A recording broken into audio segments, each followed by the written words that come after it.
And good morning, everyone. I'd like to welcome you to another live Xanadu Gallery Art Business Academy online critique group session. I'm Jason Horsch, owner of Xanadu Gallery. Today is Wednesday, August 26th, 2020. It's good to be back here with you in a critique session. I would like to acknowledge a couple of errors that were made in promoting this one. You probably saw that we had some mixed up dates on the announcement, and also we had an incorrect question form. But in spite of all that, here we are. You made it.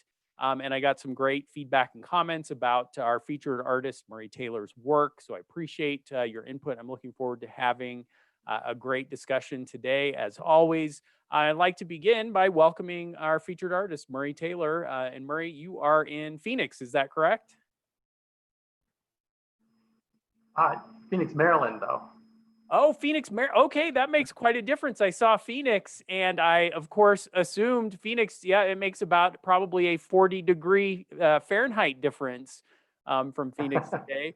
Oh, yeah. But Murray, I appreciate you coming on and allowing us to look at your work and talk about the work itself, and a little bit of your background. And let's start there. If you can just give us a short biographical sketch on yourself, we'd love to get to know you a little bit. Oh, and Murray, do I have you? Looks like we've got Murray frozen. Let's see if we can get reconnected here. And I'm afraid, Murray, we might have lost our connection. Let's try. Well, this is always a fun way to start a broadcast. Let's see, Murray, if we can refresh you. If you, I'm going to stop your video.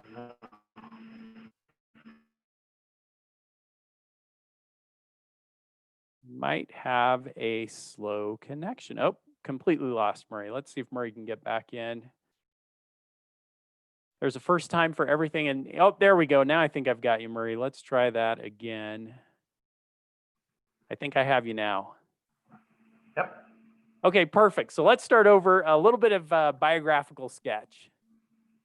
Yeah, so when I was growing up, I liked drawing and painting like all other kids, but and sports, but I ended up liking it more than other kids, I guess. And my parents saw that and sent me to a Saturday morning class at the Baltimore Museum of Art, which was really eye-opening.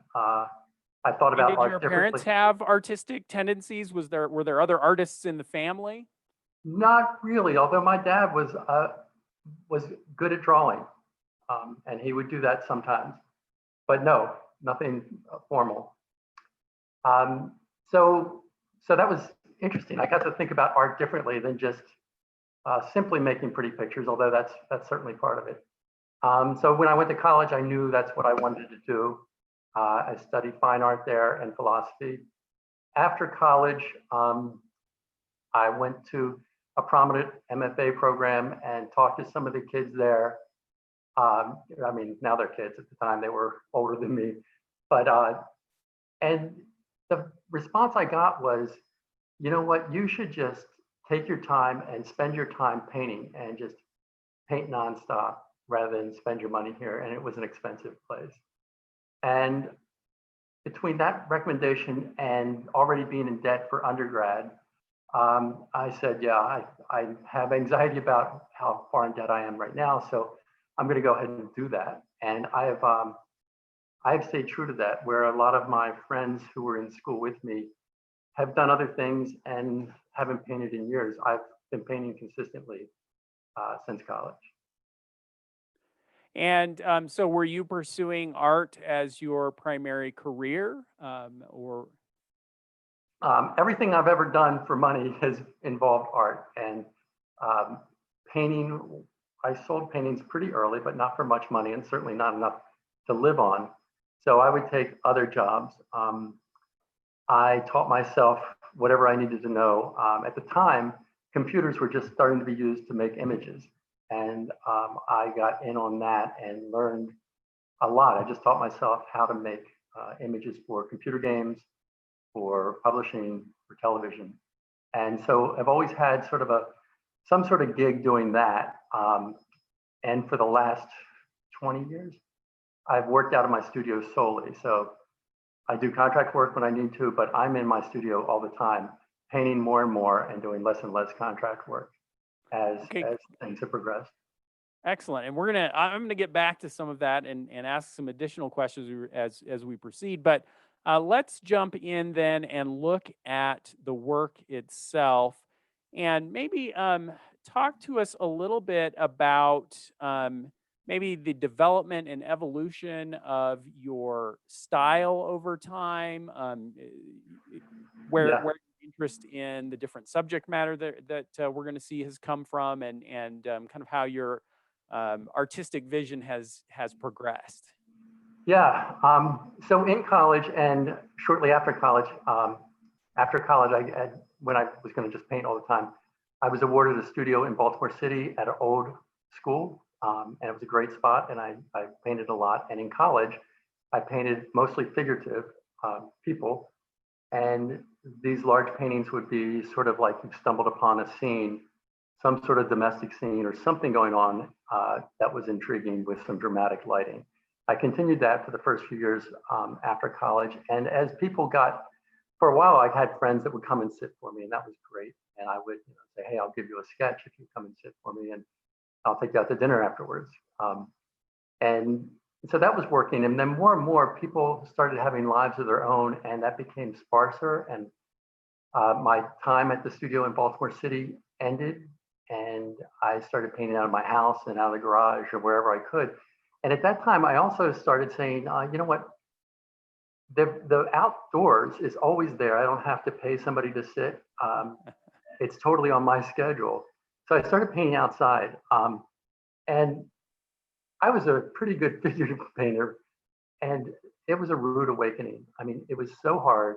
And I mean, you could do, 5 years just on green when you're outside.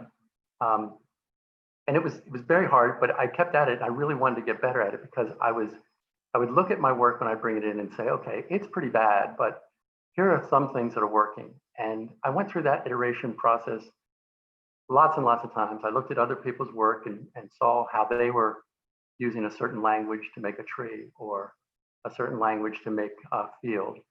And so I started doing more and more outdoor painting. And they were pretty small, like 12 inches by 16 inches. And I still do that. I do that all the time. But I also do these large paintings in my studio. And they start out sort of being just regular, kind of larger versions of some of my small ones. But what's evolved over time is I started noticing that the land became smaller and smaller and the sky was becoming bigger and bigger. Not really consciously, but that's just what was grabbing my attention.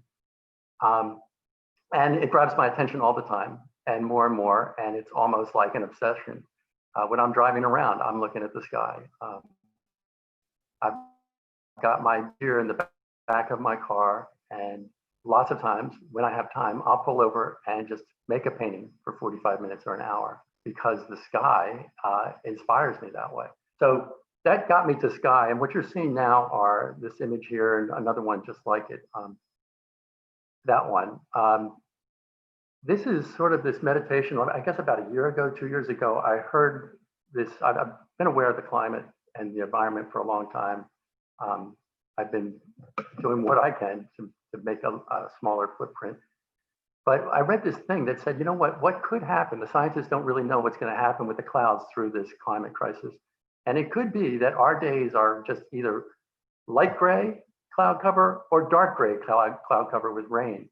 And I started thinking about that. And, it's a difficult thing to talk about climate crisis because it's almost too big to talk about. But here we are in a pandemic and we're getting used to big things, I guess. But so these images are kind of like, okay, here is what it looks like now. And what if it just wasn't like that? What if we didn't see that anymore? I can't really wrap my head around that. Like, that doesn't seem like a possibility to me, but the scientists say that it could be, and maybe not in my lifetime, but it would just be really different. And it would be the kind of wake up call. It seems like, I think there's a saying that says, I think it's directed towards Americans, but it might be just all people. It says Americans will always do the right thing. after they've exhausted all other possibilities. So I'm thinking that if we can start getting used to this idea that, the beautiful sky doesn't have to be like that all the time. We could be doing things to see less and less beautiful skies, fewer and fewer beautiful skies. So this one is called Blue Sky at Stake. It's pretty blunt. It speaks for itself. Just everyone probably knows this, but our addiction to red meat has a direct impact on climate crisis. Forests are being cut down for cattle to graze. Cattle release all sorts of methane. This is an extinction piece that's called staghead coral, and it's extinct now. The first time I went snorkeling in the Virgin Islands I was probably 22, and it blew me away. It was like a technicolor psychedelic experience. I couldn't believe the colors of the fish. I couldn't believe the colors in the coral. Everything was just so saturated and intense. I went snorkeling about 10 years ago in the same exact spot, and it's all gray now. The fish that are there, there are not many of them. They're still colorful, but the coral has changed completely. And I'm sure people are writing about this, but to see it firsthand is just, it was moving. It changed me completely. And then we've got this last one. So this is part of a series that I call the early 21st century skies. And so this is less blatant. If that last one was like, really clear, here's a stake, here's a blue sky. This is just, look how, these clouds are great and then they're powerful. I try to paint them in a way that speaks to their power and their beauty. I'm not ashamed of trying to paint something beautiful. But I'm trying to do it in my own way. And the idea is, the series is called Early 21st Century Skies, with the idea that maybe that is something maybe that's not gonna look that way at the late 21st century. And so at these 5 pieces, how typical would they be of your broader body of work? I think we're seeing a piece behind you as well that maybe has a little bit different feel, but yeah, there's that sky. Yeah, it's a large But one. kind of give us a sense of how these fit into the broader range of work that you do. These have all been done in the last 5 months. And during that time, I've also painted 5 others that are large like this, 40 by 40 or 48 by 48 in that range, that are very similar, either like this or like the others where the canvas is broken up.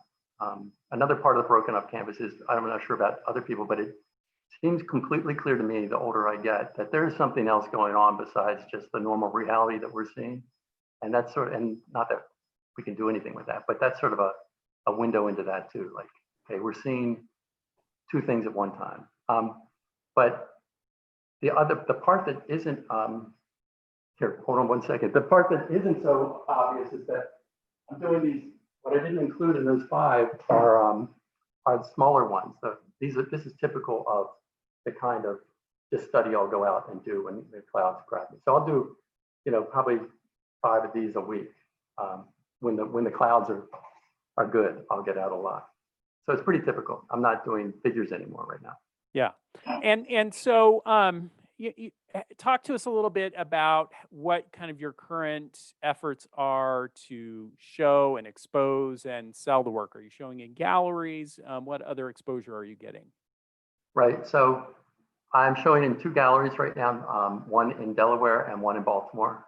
And those people approached me. I've been really focused on making the paintings. I feel like that's always been my best bet, is to try to get better and better and make better paintings.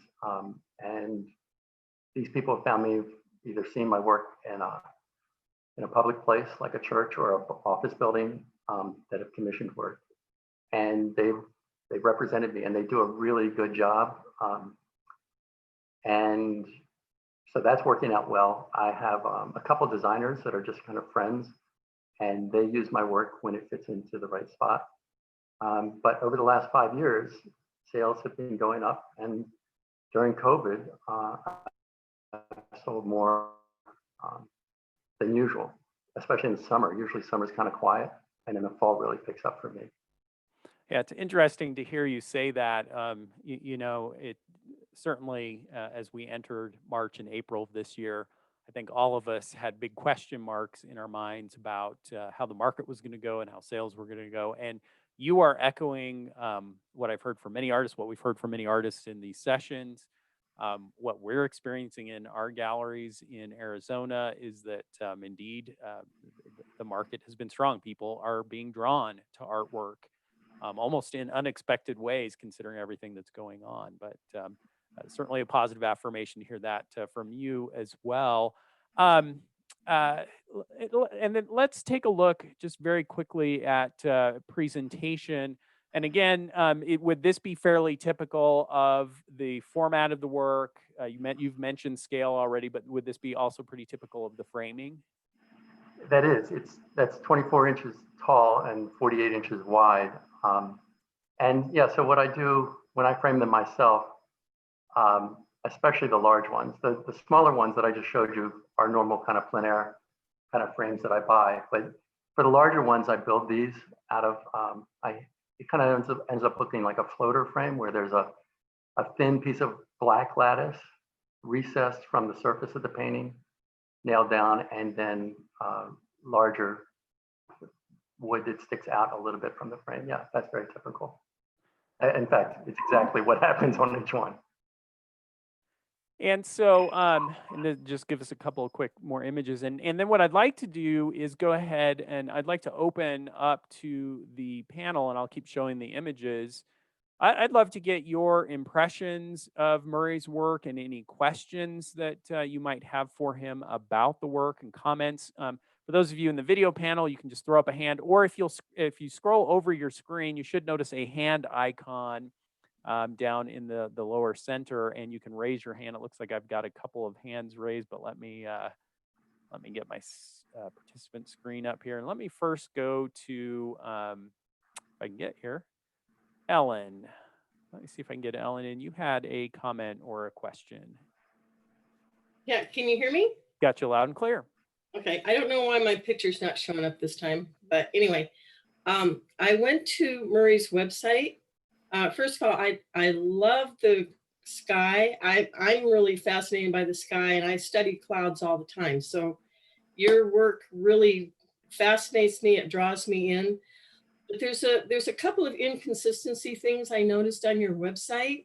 And one of them is your signature. It's like sometimes you sign in the bottom right corner, sometimes in the bottom left corner, sometimes you sign your whole name, sometimes it's first initial, last name, sometimes it's initials, and some of them aren't signed at all. And that was a little bit puzzling to me, is that your signature is really inconsistent. It's a good question. Let me stop you there, Ellen, because I want to get Murray's comment on that and talk a little bit about that. Is there method to your madness, Murray, when it comes to signatures?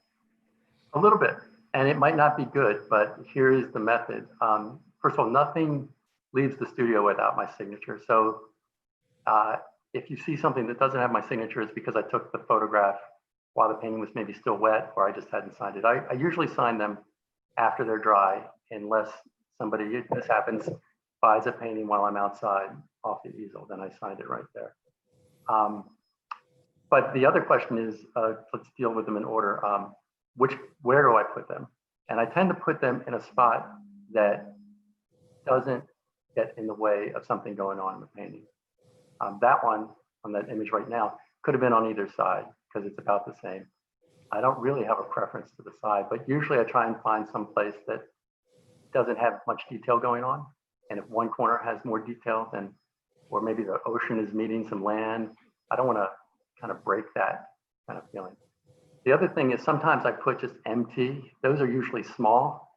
I'm not great at signing my name with a paintbrush. On the larger paintings, it works out okay, but for like a 6x6, sometimes I resort to just MT.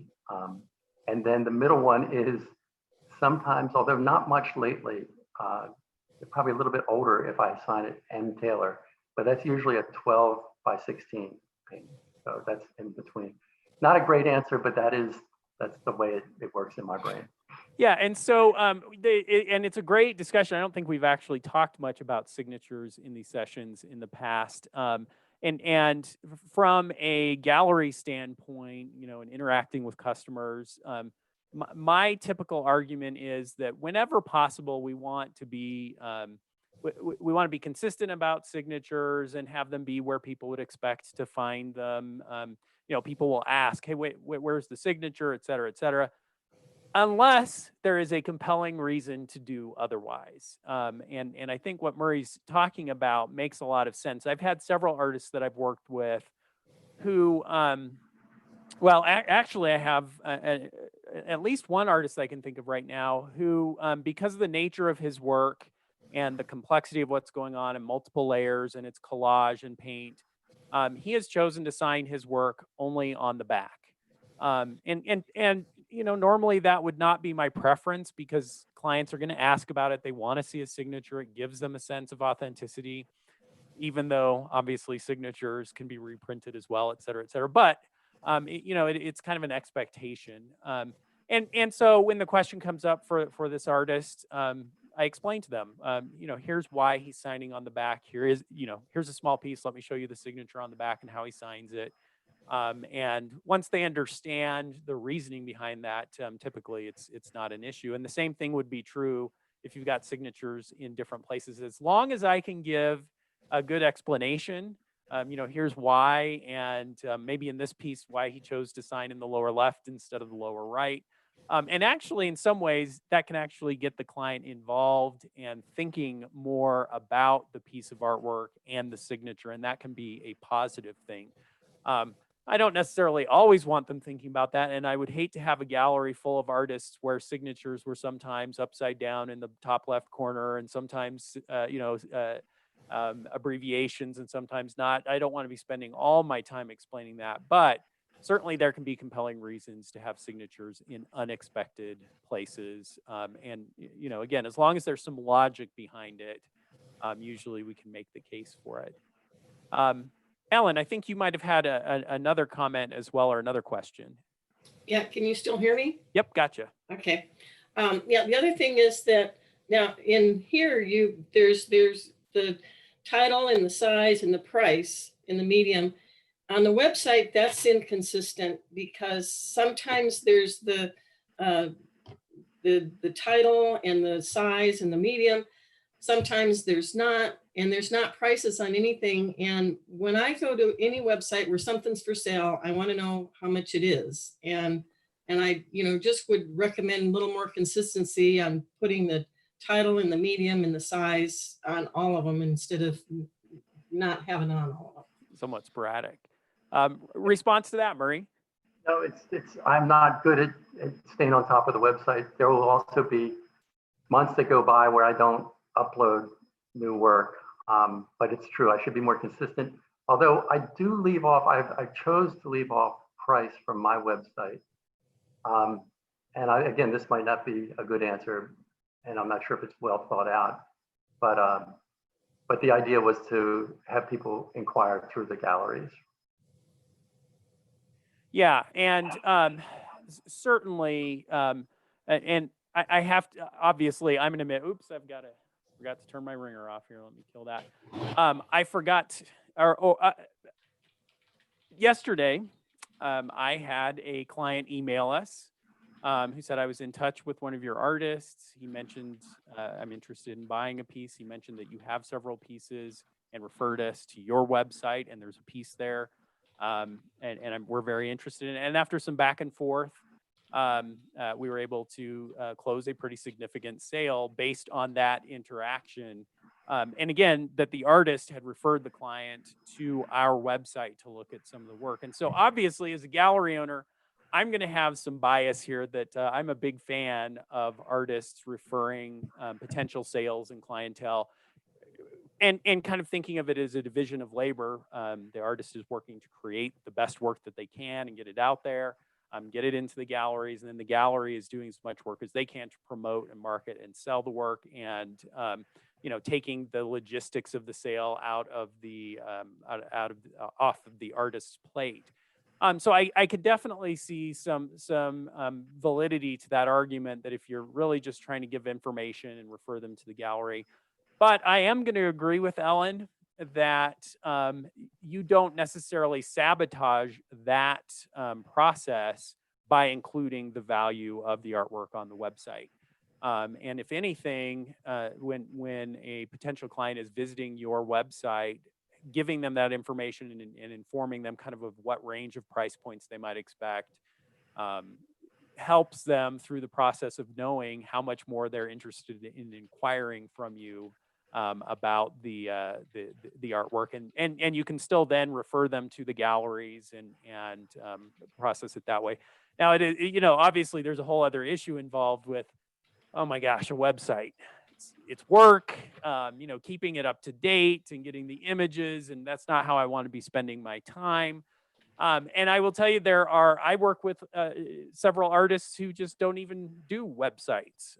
Their only promotion online is through their galleries. And, if you got galleries that are doing a good job of, kind of keeping their inventory online up to date, that can also be a valid way to work about it. But I think Ellen's point is well taken, that as much consistency as we can get across all of the interactions that a client might have with us, the easier we make it for them to be interested and make purchases. And so, again, I recommend just kind of thinking about what your strategy is, and then being very consistent about implementing that as much as you can.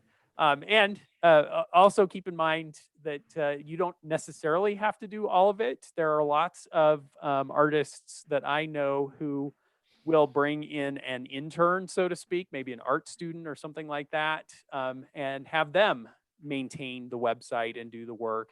And it's amazing how much more consistent someone can be who's not you, who kind of looks at it as their job to do it, and that can do an amazing job, and are excited to have an opportunity to interact with an established artist and can maybe learn different things from you. Okay, I do want to get to some other comments. Let me go to Terry first.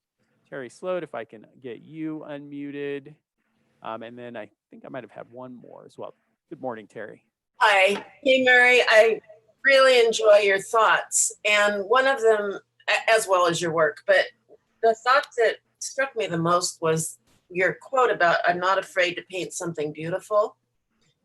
Can you go into that a little bit? I deal with something quite similar.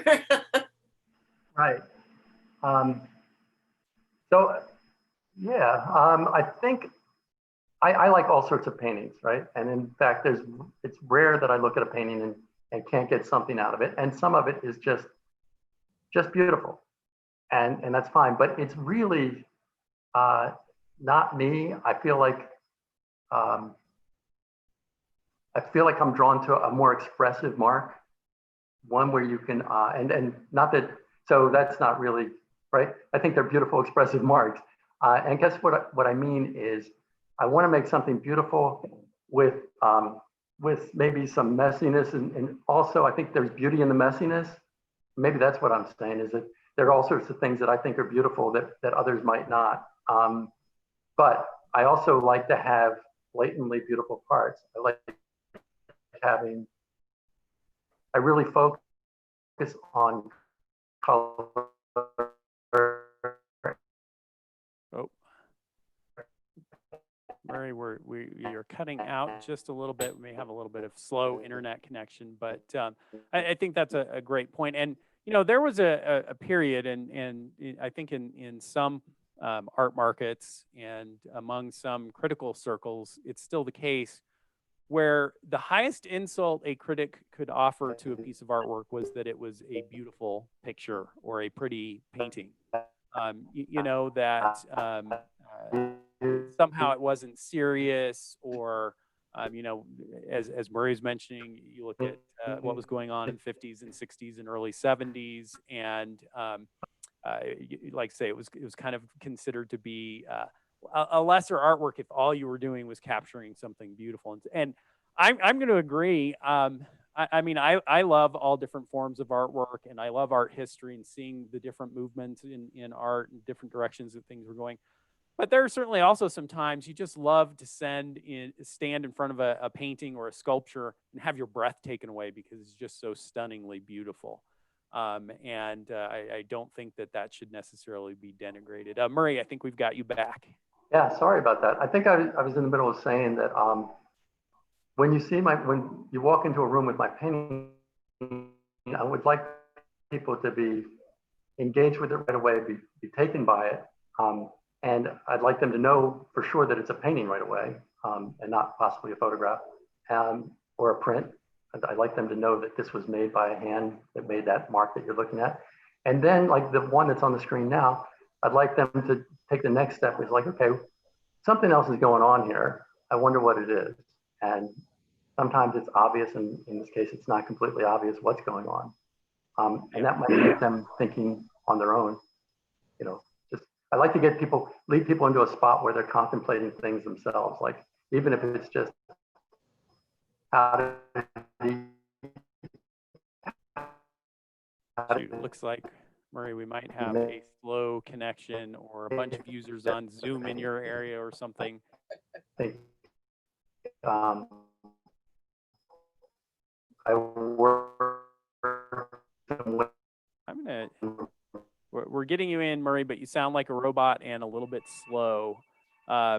So I think we've already kind of touched on consistency. I do want to talk about, and I hope I can get Murray's comments on this. I want to talk a little bit about pricing and how you've valued the work. So Casey asked the question, beautiful work, how do you determine pricing? And we get an echo from Casey of why isn't the pricing on the website? I think we've already kind of touched on that. But Murray, can you talk to us a little bit about how what your approach is to pricing and how that has evolved over time?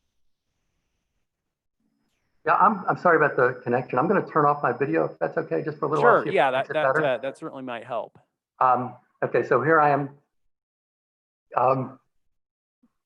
with just no video, and my dog just joined me. So early on, one of the first galleries that started representing me, I would just try and say, okay, this size is this price and this size is this price. And that kind of worked. But she said, you know what? And Jason, I think I've heard you say the same thing, that what you really want to do is come up with a number, right? So it's based on size for sure, but there's a number that you multiply the square inches by, and that sort of dictates what the price is.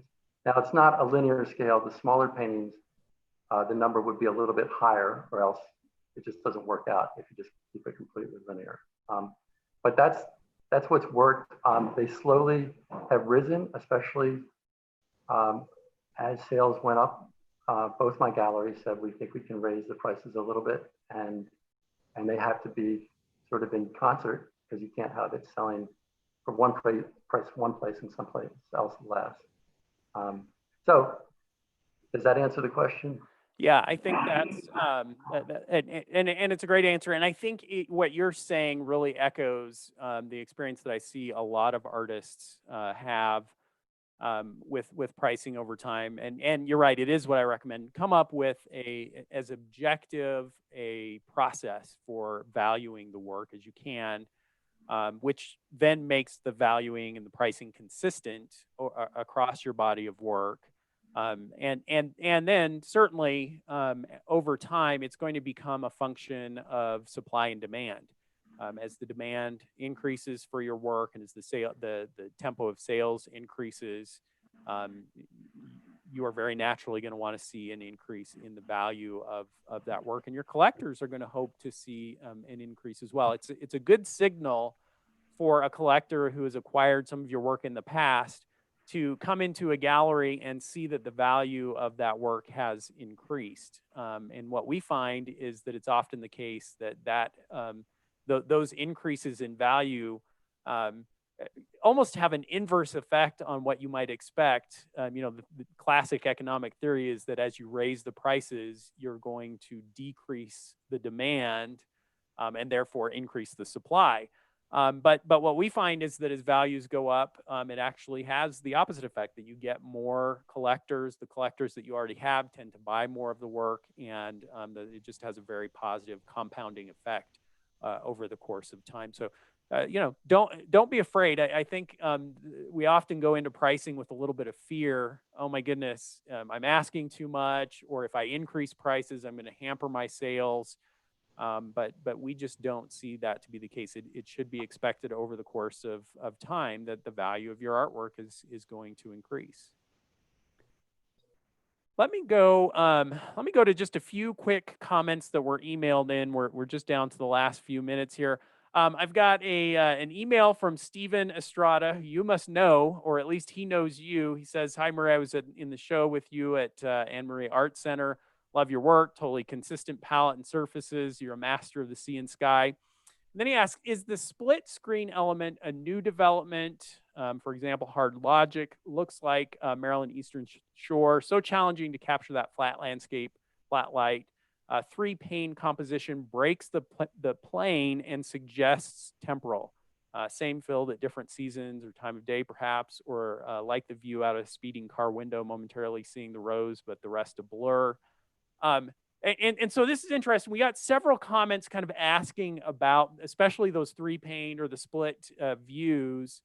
And I think that having had you explain it to us and talk a little bit about it, really changes our perspective on the work. It helps us understand what your vision for the work is and what you're saying. And again, we've mentioned this in previous sessions that, if I'm encountering the work in a gallery or at a show and you're not present to tell me that story, it would be very effective to have an artist statement there talking about this series and what your vision for it is. And Stephen might have a little different perspective on what he's seeing, but knowing your vision will add dimension to his experience with the work. Any thoughts on that, Murray? Yes, I don't know Stephen personally, but I know his work, and I was impressed with your work also, Stephen. Yeah, it is new, and it's something that is not going away. It's just the way I look at things now. I have had these in a show that featured these, and yes, the statement was crucial. But I think it's interesting because being at the opening, and I've been to lots of openings, it was interesting to look at people, look at the paintings, and then go over and like seek out the statement, right? So that doesn't always happen. But I think that's sort of what I'm after, right? I'm after people saying, okay, I like this, or I'm interested in this even. Now I want to know about it, what's going on. And yeah, that engagement with the work. Yeah, exactly. Rather than maybe, I think my first ideas a lot of times when I'm thinking conceptually about, say, climate crisis, would be to do something just point blank, really, just obvious. And I try to get past that first idea. I want to get to something a little less obvious, something that people have to ponder for a little while before they get there. But yeah, here, I'll turn my video back on. Stephen and I were in this show in this beautiful museum, I guess, a small museum in Maryland on the Chesapeake Bay. And this behind me, it's like 10 was there with two large paintings, normally large paintings, like 6-foot paintings next to it on either side at the bottom of these steps. So I really benefited from the director putting those three paintings in a really good spot. Yeah, excellent. And boy, context is so important, and then as we're saying, encouraging that kind of engagement. Stephen also has another thought on presentation, and I'd like to get your reaction to. He says, just a thought about framing. Your surfaces are expansive, airy, perhaps one half poplar versus oak, floater, or even frameless. How much have you thought about the different potential options for presenting your work, and kind of how firm are you on what you've settled in? We've already seen that you're consistent in that presentation, and I think you've explained a little bit of the reasons, but just react to that. Yeah, so the one behind me, Stephen, the one behind me that was in the show that we were in, is unframed. I don't mind that. I think I just have a personal feeling about large paintings, and I like either unframed or something very minimal. And I am not a framer. I can use saws and I can make things happen, but it's not from a frame shop. But I have seen people take my work and take off what I've done and then have a framer, a real framer, put back something very similar with, very nice, poplar would be one option. I think I've seen it in cherry also, light cherry that looks great. I'm just not the guy to do that. And I haven't, the only ones I pay for, like I said, the only frames I pay for are the small 16 by 12s. I put those in frames when they go up. Yeah. Do you have a sense, are most of your works that are being sold just kind of staying the way you put them together and presented them, or are a lot of your clients reframing or figuring out some kind of new presentation? It seems, and I don't have complete contact with every collector, but the ones I do, it seems like most people leave it the way it is.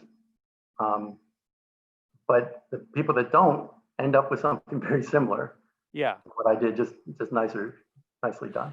Yeah, that it's an interesting point, and we could really open a can of worms that unfortunately we don't have time for by talking about all of the different possibilities with framing and presentation and the effect that you can achieve with that. But my tendency and what my recommendation always to an artist is, find what feels most aesthetically pleasing and exciting and expansive to you. What you feel is going to really best show your work. And for some artists like you, Murray, that means it's going to be very simple and not get in the way of the work. And for other artists, it's that big ornate gilt gold frame that's 6 inches wide, and you might look at the work itself and say, hey, there are some similarities. It's landscapes, it's loose, and you get two completely different effects. But the challenge is that if you're not careful, you can spend your entire career second guessing your presentation choices, and ultimately hearing people second guess and seeing them reframe and trying to decide if you need to change direction. But I have found that artists who stick with their vision and are consistent about presentation, as they're consistent about the work itself, ultimately will find the collectors who believe in that. And if you've got someone interested in your work who wants to see something a little different, that's the beauty of the art market. They can go and have it reframed to themselves and kind of put their own presentation on it. We are out of time, and I didn't get to nearly all of the comments that came in about your work, but I will tell you, Murray, overwhelmingly positive. People are very interested in your approach to the subject matter and your style. I think that there were some questions about the split views, and I hope that hearing your explanation of those, I think for me it added a lot to that. And I think that again, we're just so fortunate to live in a time where there is such a vast and broad and diverse art market that no matter what you're doing and no matter what your vision is, there are going to be people out there who are just as excited or even more excited about it than you are going to want to collect that work. Murray, I'm going to end with just a quick question. What do you kind of see as on your horizon? What's your vision for the both the kind of the near term and long term, and what do you see as your biggest challenges going forward? Well, I think I will be painting clouds. I think probably forever. It just seems that way. Although that could dry up. Who knows? So I'll be doing that. I'm going to be doing more of these split screens, or just breaking it up in some way. What happens as soon as I'm finished a painting, I'm thinking about the next painting. And so far, it's been a lot of those. Okay, how can this split work? And which ones work better than others? 2 of those have sold in the last 2 months. And that kind of surprised me. Both of them were to younger collectors. So I try not to let that drive me so much, because I think that's the wrong way for me. I really need to be driven by what the next thing feels like. So I'll be doing that. I think, what else? The biggest challenge, let's see. Well, I'm running out of space in this studio. And when I moved in 20 years ago, it was huge to me. It's 20 feet by 70 feet. but I keep painting bigger and bigger paintings, and I need more space. I'd like to have a bigger wall where I can paint a gigantic sky, bigger than 10 feet. 10 feet is my limit right now. Yeah. Well, awesome. Well, Murray, thank you so much for joining us for this session, for sharing your work and giving us some insight. We appreciate the opportunity to look at the work and talk to you about it. And obviously, we will be following what you're doing, kind of keeping track, and look forward to seeing new work coming out from you. Thanks, Jason, and thanks to everybody. Great comments and thoughts. I'll use them. Thanks so much, everyone. We will be back here next Wednesday, same time, same channel. And of course, keep an eye out for an email for the featured artist on Monday, and we'll see you next Wednesday. Thanks, everyone. Take care.